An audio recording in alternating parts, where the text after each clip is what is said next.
दिसेक राजा सकाळच्या वेळार गार्डनान आपल्या पासोय मारता.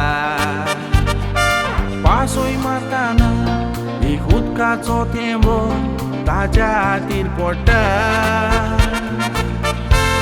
तो थेंबो इतलो नितोळ सारको एक मोतया भाशेन चोखता. वयर नदर मारतच राजा कितें दिसता आयकात तुमकां सांगता. झाडार बसून एक कावळो पळय दुखांनी रडटालो. राजान फुडें वचोन ताका असो विचार केलो. कावळ्या तुका सांग कितें जालां, तुकानी कित्याक रडटा इतलो. देवान सगलो संवसार रोंगान बोल्ला म्हाकाच कावो रचलो. आवाजूय सारको ना कोणूच लागीं घेयना कावळ्यान जबाब दिलो.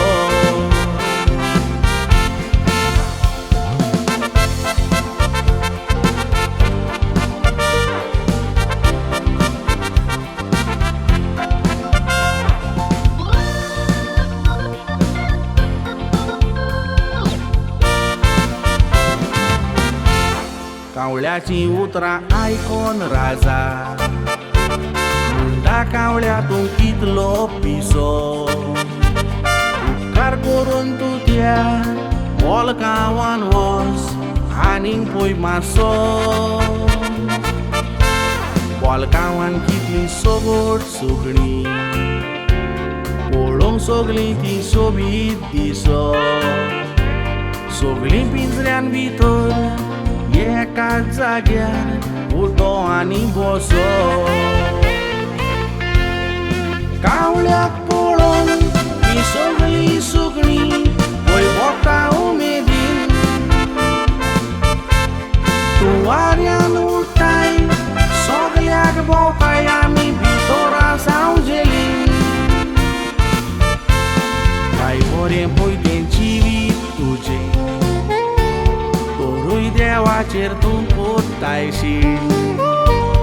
फामिली बाराबर तूं रातचो रावताय आमी हिंगा रावतात कुशीन.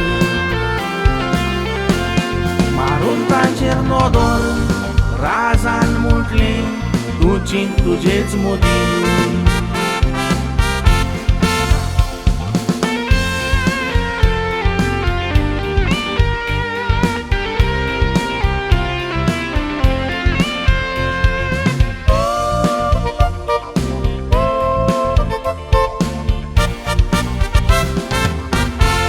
तांकां पळोवन तो कावळो पळयात भितरल्यान सगलो जाता दुखी.